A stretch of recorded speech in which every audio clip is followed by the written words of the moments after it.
What up, dudes? It's Gaz, and welcome back to the Warframe video. So, got another week of This Week in Warframe for you. We're talking about what's happening this week in Warframe, and going over the weekly Nightwave challenges and Invigorations I currently have. And I already looked at the Nightwave challenges, and this is one of the easiest Nightwave weeks ever. But before we get into it, make sure you're subbed to the channel, make sure you check out the live stream channel as well. We are recording this live on stream, and yeah, it would be cool if you stopped by, saw it when we were testing stuff out for these new Veilbreaker, changes. So, yeah, let's get into it. So, like I said, we got a really, really easy Nightwave week. Like, one of the easiest I've ever seen. Like, this will take you, I'm guessing, under an hour for pretty much every player here, as long as you can complete these challenges in the time amount that they request of you. So, let's start with these challenges here. We've got Animator, fully socket 3 Ayatan sculptures. If you have these Ayatan sculptures and the stars available, it's pretty much just 3 button presses. If you don't have the Ayatan sculptures already, there is a weekly mission on Maru's Bazaar that you can get a guaranteed Ayatan sculpture. These are usually hidden in the mission, or if you're doing an arbitration mission, they are like rotational drops. You can technically also buy them from other players for platinum or trade for mods and things like that. So if you have them, easy, free click right there, take you under a minute. If you need to hunt them down, good luck. It really is just luck to get them. Moving on to the next weekly challenge, we've got Assassin, complete 3 assassination missions. Iliad on Phobos. The Sergeant, he definitely likes to talk a lot of trash, but that's all he has going for him, really, because he dies in 1 bullet. This guy right here, 3 times. Doesn't even need to be 3 different boss fights, just 3 boss fights total. Alternatively, you could just go and do other boss fights that are super fast, but I'd recommend that guy just because it's funny, since he trash talks you before you go and kill him. Moving on, so as you can see, these are both really easy. The next one, you can do this without even noticing it.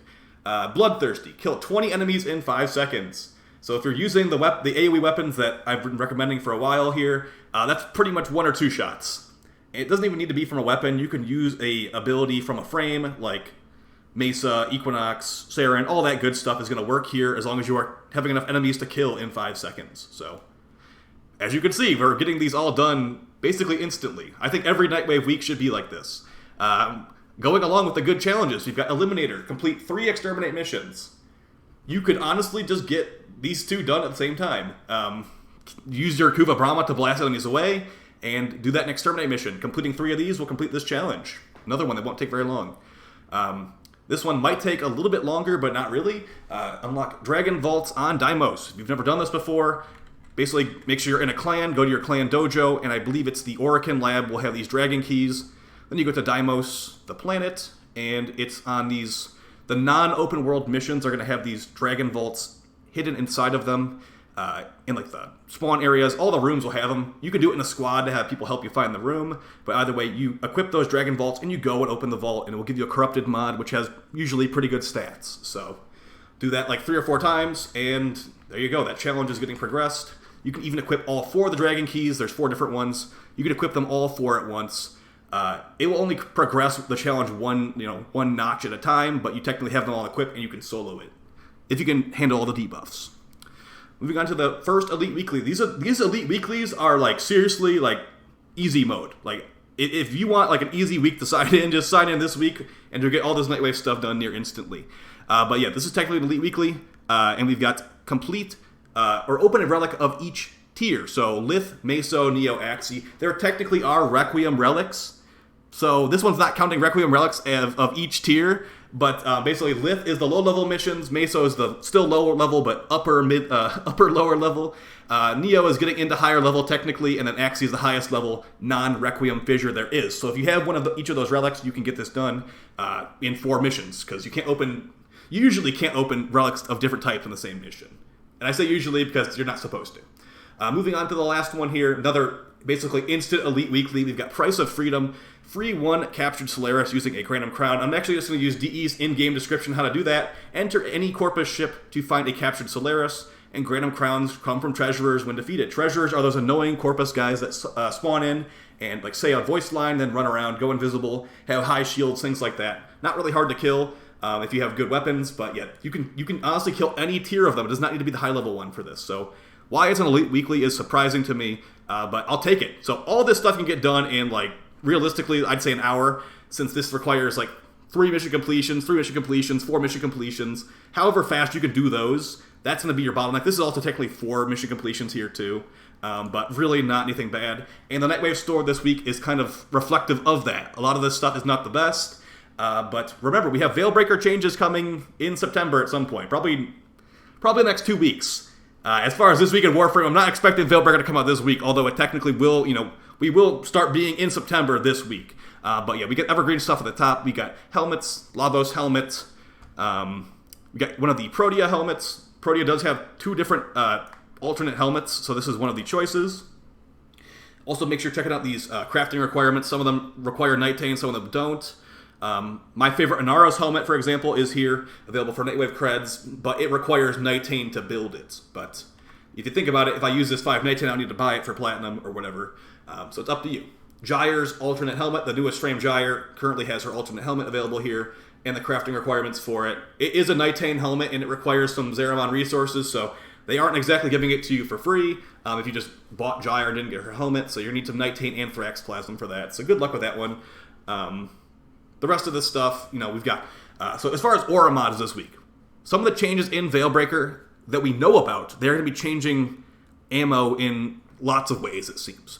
One of those things, they're making it where every primary has the same type of ammo. So there won't be sniper ammo, rifle ammo, shotgun ammo. It will just be primary ammo. So depending on what they do in that change will kind of, dictate if these mods were actually worth having in the first place, which they probably weren't ever worth having, even though I've got like 4 of them for some reason. Yeah, I'm guessing they're going to just completely meld these all into one, but we will have to see. So if you're speculative, maybe pick some of these up if you don't have them, but they never were really useful as aura mods, and I don't know. I don't want to say I think they'll be good when they convert them into one, but we will see. We've also got Shield Disruption, which is sometimes nichely useful when they forget it exists, which happens more often than you'd think.